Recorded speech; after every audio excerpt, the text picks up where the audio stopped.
আসসালামু আলাইকুম। আমরা ৮ জন মানুষ ও বাড়ি এখনো বাস করি। মানে একদিন থাকি একটা বাঁশ বেতর ঘর।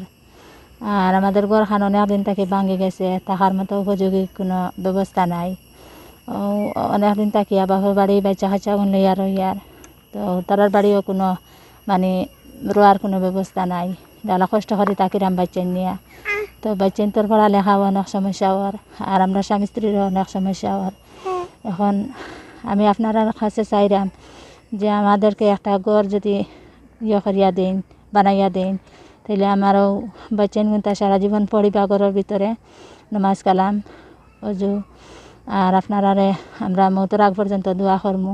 আমি বড় বিপদে, যদি একটু সহায়তা করেন আপনারা, তাহলে আপনার মাধ্যমে যদি আমার বাচ্চান স্যার তলে একটা ঘরের স্যার নিচে বসবাস করি, তাহলে দুনিয়া আখিরাতর কামিয়াবি দান করবা আল্লাহ তাআলা। তান গ্রামের বাড়ি আমার পার্শ্ববর্তী একদম নিকটে। আমি মোটামুটি তার অবস্থা সম্পর্কে জানি। তান বাচ্চা কাচ্চা দুইজনে ফড়িরা হাফিজি ওখানে আইয়া সিলেট, আর বাকি ইনতেন থাকার খেলার ব্যবস্থা নেই। তাই নিজেও এখন বাড়ি যাই না, শ্বশুর বাড়ি তান ওয়াইফ থাকেন। বাড়ির জাস্ট একটা বিঠা আছে, একটু মাটি খাটাইয়া পরিপূর্ণ করতে পারছেন না।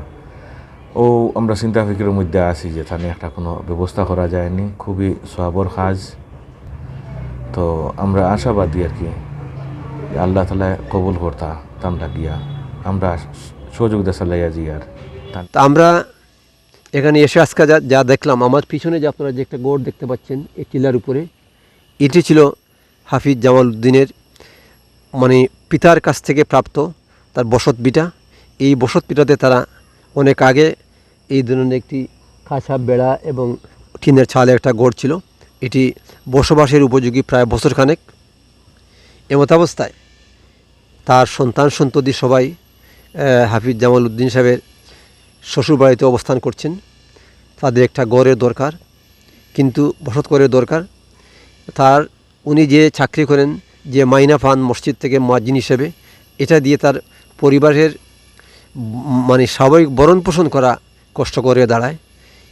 এমতাবস্থায় কোনো নতুন একটা গড় নির্মাণ করা তার পক্ষে অসম্ভব এবং দুঃসাধ্য।